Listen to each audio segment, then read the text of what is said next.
สียงเพลงห้องมาว่าสาวลาวไต้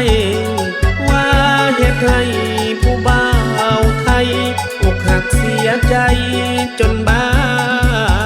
ปวงแต่คอยบ่าวลาวถูกสาวไทยคนนั้น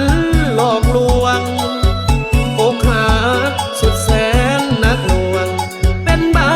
ปวงยิ่งกว่าบ้าวไทยแต่ก่อนเคยได้มีแฟนสาวไทยตอนไปเฮ